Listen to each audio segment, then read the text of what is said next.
Le vice-premier ministre de Transport Jean-Pierre Bemba Gombo a quitté Kinshasa ce mercredi 2 octobre 2024 pour atterrir aux premières heures à Matadi en vue d'interagir dans cette crise de grève de transporteurs poids lourds dont les tractations ont été enclenchées par le gouverneur de province Grace Kwanga Maswangi Bilolo depuis près de 2 semaines. Déterminés à lever cette grève, les autorités ont fait le pied de l'hôtel du gouvernorat jusqu'à atteindre la salle Le Béni en ville basse pour des pourparlers. À l'issue de plusieurs échanges, comptes rendus et explications, il a été décidé à l'unanimité de lever la grève et appliquer le premier palier de salaire $350 et créer un comité permanent de suivi pendant le mois d'octobre. Après négociation intense, sous la haute direction de son Excellence Monsieur le Vice-Premier ministre, ministre des Transports, Voies de communication et désenclavement, les partis dont le gouvernement, la province du Congo central, le patronat, les syndicats et associations affiliées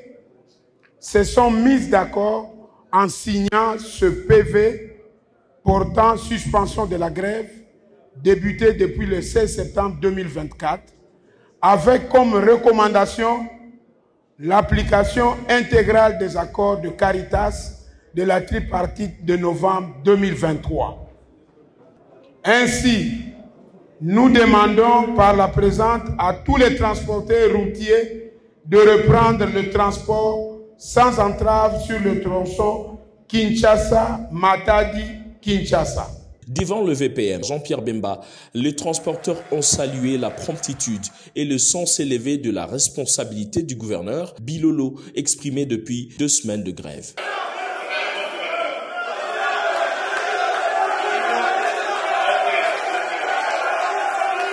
Un arrêté interministériel signé conjointement entre le ministre de Transport et celui de l'Économie a été présenté en guise de preuve que la situation a pris une tournure décisive dans le chef de l'État congolais pour une solution durable. Séance tenante, un comité permanent de suivi des syndicats de chauffeurs est invité jeudi à Kinshasa pour ouvrir la brèche des réunions qui vont réunir le patronat, les syndicalistes, le ministère de Transport et la FEC pour appliquer d'ici fin octobre les autres paliers jusqu'à atteindre $400 le salaire et tous les avantages qui s'en suivent en vue de respecter entièrement les desiderata de toutes les parties prenantes. Pour l'instant, la grève est levée et les transporteurs ont repris le trafic sur la nationale numéro 1.